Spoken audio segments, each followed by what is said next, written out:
pudimos ver que en la mayor parte de los registros en ratas adultas, algo que se graficaba como esto, despolarización con mucho disparo, y esto fue espontáneo, no era con actividad inducida, que por último duraba, qué sé yo, 1 o 2 segundos nada más, personas que de alguna manera registraban actividad persistencia en la memoria de trabajo.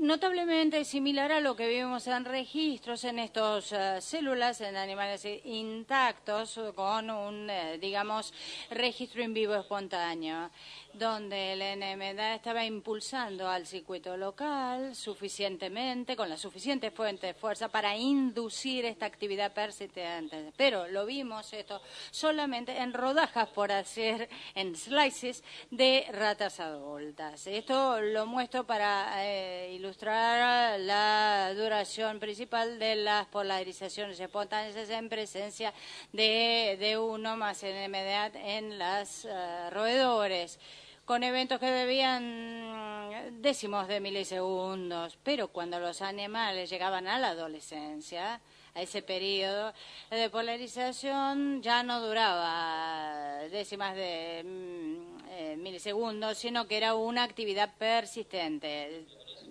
Durante la adolescencia, donde el D1, D2 impulsaban de forma sostenida la despolarización.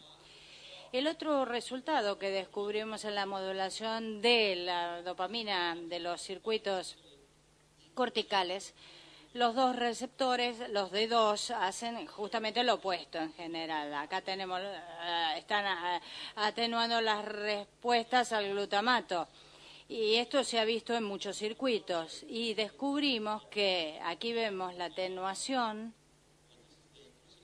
se corrige la excitabilidad incrementada del NMDA, atenuada por dos agonistas de los receptores. Ahora, manipulando los efectos downstream dentro de la célula que registraba, la única manipulación que habíamos logrado bloquear es esta, que estaba bloqueando los receptores GABA.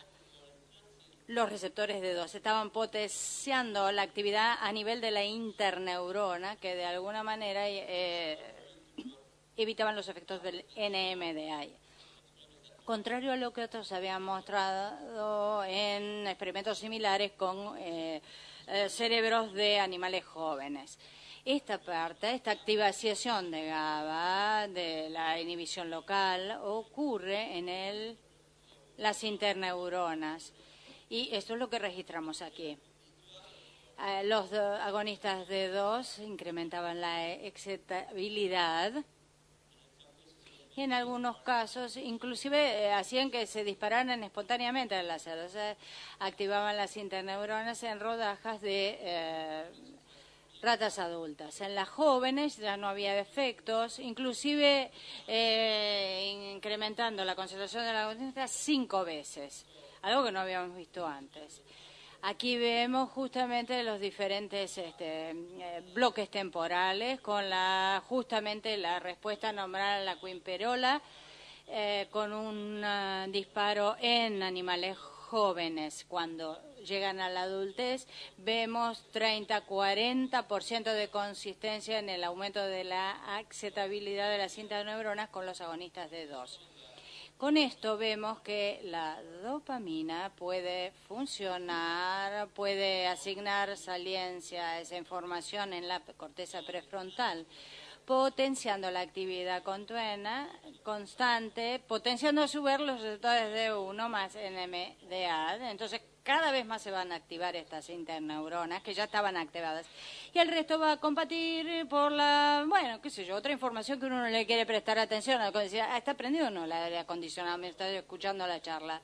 Entonces, tiene que ver con el efecto justamente de la dopamina en las interneuronas. A nivel crítico, uno ve cómo se puede potenciar esa actividad.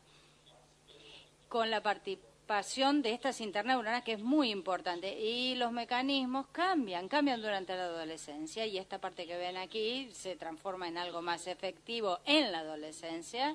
Por ejemplo, esta parte es muy efectiva en la transición hacia la adultez. Hay un gap ahí, hay una brecha, no voy a abundar en ello, pero esta parte que ustedes ven aquí es más efectiva en etapa más temprana que la habilidad de la dopamina de excitar a las interneuronas. Entonces, la corteza, la prefrontal, a veces quizás se excita cuando uno no quiere que se excite, y entonces hay que hacer una especie de salto de fe para tener en cuenta esta situación en la adolescencia, donde quizás hay que tomar decisiones que posiblemente no sean tan beneficiosas, o que sí puede ser beneficiosa, pero que hay que explorar aún más para determinar cuál va a ser su resultado final.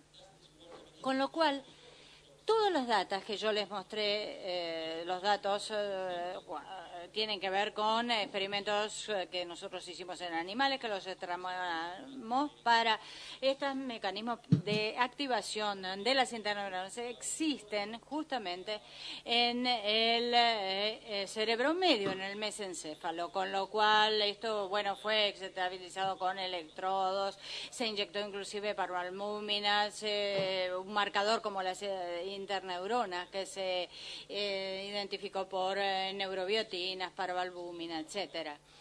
Aquí tienen un ejemplo de doble registro, neurona piramidal, ve que van lentamente, pero cuando se activa la proyección de la dopamina en el sistema, el VTA, ya se dejan de disparar las neuronas piramidales, mientras que las interneuronas tienen actividad espontánea permanente, se disparan mucho más, y el tiempo que hay entre uno y otro quizás es mucho más preciso que aquel que se logra en la inhibición de las piramidales. La conectividad está allí, con lo cual estas células mandan grandes proyecciones a las células piramidales. Una neurona piramidal, lo verde es la parvalbúmina, justamente, con todas las etiquetas que tienen las axonas de las interneuronas, y en esta célula piramidal está rodeada por la sinapsis inhibitoria. Estas células están activas y le van a prever una gran capacidad de inhibición a las células.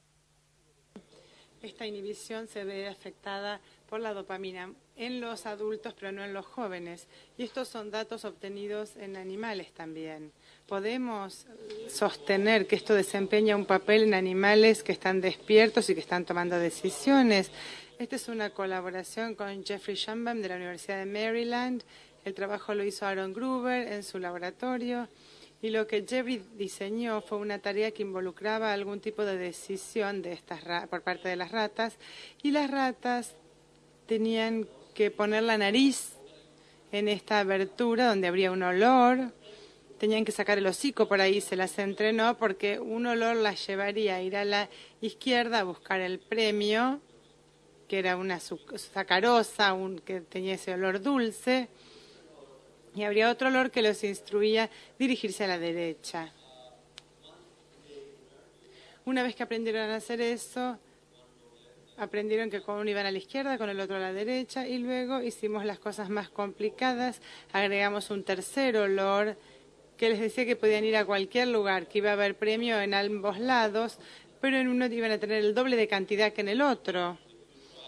Y después de varias pruebas, las ratas empezaron a ir a la que les daba más cantidad, y después lo cambiamos, y después de varias pruebas empezaron a ir hacia la otra, que durante el momento en que tuvieron el olor aquí, se dispararon muy rápidamente las células de dopamina. Saben que viene algo bueno porque asocian el olor con el premio, y también es el momento en el que toman la decisión, izquierda o derecha. A veces incluso hacíamos que pudieran no ir o ir. Ahí lo complicábamos un poco más. Entonces hay un gran aumento de la dopamina en este momento. Esto lo hicimos en los animales, hicimos grabaciones de la corteza prefrontal mientras hacían la tarea, y nos interesaba ver si este aumento de la dopamina era lo que activaba las interneuronas.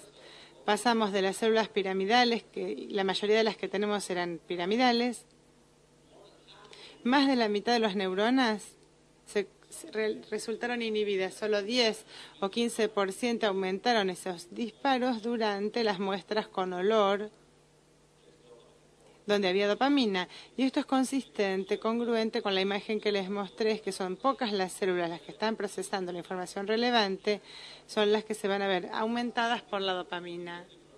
Pero no pudimos registrar directamente de las interneuronas porque era muy difícil identificarlos con estos electrodos en animales con implantes crónicos, pero tenemos un indicio de actividad interneuronal. Se disparan rápidamente y son importantes para las oscilaciones de alta frecuencia en la corteza. Aquí podemos ver un gráfico de distintos componentes de frecuencia en el electroencefalograma. Aquí vemos el segundo en el que están tomando las pruebas de los olores. Lo que encontramos fue que cambia la modulación de componentes de frecuencia y hay un gran aumento en la potencia en estos datos, de 20 a 30 Hz, y en las capas que estamos grabando en la corteza. El trabajo de Miles Wittington ha demostrado que esto se debe a la activación de las interneuronas. Esta es una prueba indirecta de que durante este momento en que los animales están probando estos olores, hay un reclutamiento transitorio de interneuronas por la dopamina. Esta capacidad de la dopamina de mejorar la actividad mediante la potenciación y de reclutar interneuronas se hace más eficaz en la transición de los niños a los adolescentes y luego a los adultos. Llegamos a esto porque nos interesaba la neurobiología de la esquizofrenia y hemos estado trabajando con modelos animales de esquizofrenia. La esquizofrenia es una enfermedad que tiene un componente genético claro y por lo tanto hay un aspecto evolutivo aquí. Los circuitos de alguna manera están mal, sin embargo los síntomas no aparecen hasta la adolescencia tardía o la adultez temprana. Este escenario de estos circuitos, esta modulación de actividad cortical por la dopamina en los adolescentes, se convierte en una hipótesis tentadora donde tal vez los circuitos están equivocados y los síntomas se hacen evidentes cuando la madurez que tendría que ocurrir aquí tal vez no ocurre. Entonces, esta es una pregunta que se puede probar en modelos animales. Les voy a presentar algunos datos que obtuvimos de un modelo que fue desarrollado por Barbara Lipska y Danny Weinberger. Esta es una lesión neonatal del hipocampo. Durante las primeras semanas en las ratas, en el momento equivalente al primer trimestre en el desarrollo del embrión humano. Creo que estas no son ratas esquizofrénicas. ¿Cómo podríamos saberlos? Les podemos preguntar.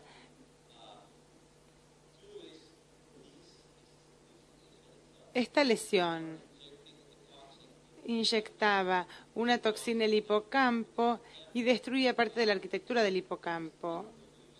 Eso no reproduce nada que sepamos de la esquizofrenia. La lesión no es lo que hace válido este modelo. Lo que hace esa lesión, la interferencia con el hipocampo y sus proyecciones durante el desarrollo, ese es el momento donde las fibras del hipocampo están llegando a la corteza y son muy importantes para ayudar a los circuitos corticales a establecerse. Entonces, interrumpir el flujo del hipocampo a la corteza va a tener un impacto sobre la maduración. Y lo que se hizo con este modelo fue mostrar una serie de déficits conductuales que estaban presentes en el adulto y no en el niño. La hiperactividad, los déficits en GAD67, esta maduración que vimos en animales normales, ¿se ve alterada en estos modelos? Lo que vimos fue que en los animales de control, aquí tenemos el aumento de la excitabilidad en las interneuronas, y acá son adultos nuevamente. Los receptores D2 lo pueden activar. Estos son los controles. ¿Qué sucede con esto en estos animales que tuvieron la lesión temprana? Aquí no lo vemos. No solo no lo vimos, sino que en algunos casos fueron en la dirección contraria. El D2 estaba inhibido. Ninguno estuvo presente en los registros anteriores a la adolescencia.